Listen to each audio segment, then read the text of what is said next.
My fondest memories from my youth are definitely rooted in tradition. My parents made a huge effort to make sure that we had yearly traditions, from the Great Milwaukee Circus Parade to our annual Valentine's Red Meal to vacations in the Upper Peninsula of the UP of Michigan. So I always enjoyed and have some of my fondest memories around those traditions and being excited about what was to come year after year.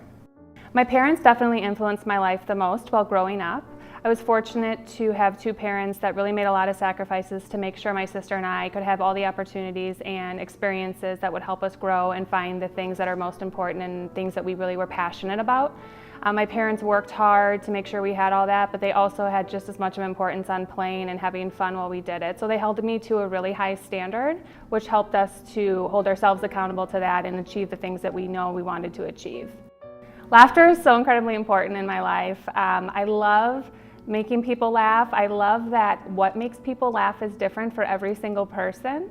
And I think I got that nature because of my parents as well. My dad is more of a witty, situational humor, and my mom is more people and human behavior humor. And the mix of both of them, I think I picked up a little bit from both of my parents, and that really helped evolve my humor and really is why I laugh so hard and try to find laughter in every single thing I do every day.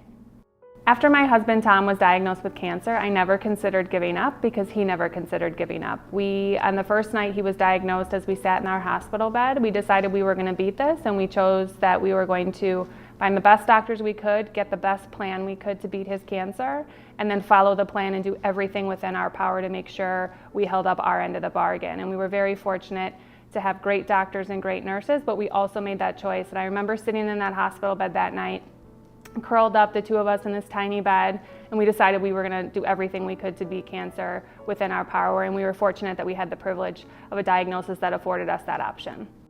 I began to blog about my husband Tom's illness because I wanted to find a way to communicate with all of our friends and family in a consistent way, and we were fortunate to have a huge support network, and I wanted to keep it off social media, and so it afforded me an option to keep people informed, but then also keep it off social media until we were ready to share that story and not put ourselves at risk for information being out there before we were ready.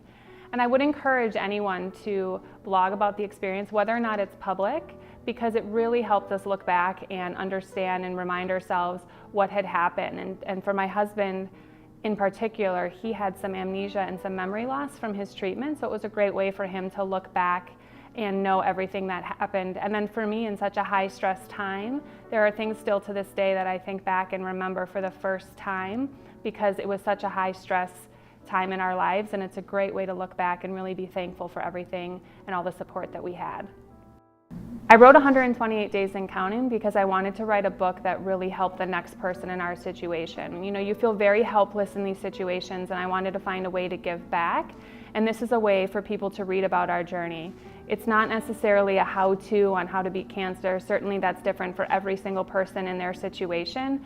However, I just wanted to paint a picture and make sure people understand that in a twisted way, everything that happened to us before cancer helped prepare us to fight cancer, our relationship, and the book also really puts a spotlight on life after cancer, which can be challenging. It's the greatest privilege in the world, but to regain control and try to find a new normal while managing effects of depression, PTSD, and all of the side effects of chemo can be incredibly challenging, and I wanted to make sure that that story was told as well. I hope when people read 128 Days and Counting that they can find joy and laughter on the same page that they might find sadness. We really tried to find moments of joy and laughter and humor in some very unfortunate situations, and I tried to put that all into the book. I hope they also see the importance of strong relationships and support network. I could not have done this without Tom and his support, as well as he couldn't have done it without mine, and I really do think that's important. For people that have never experienced this hardship that may in the future, I would say that there is a community out there, and there are people that have done this, and there are people that can help you through it.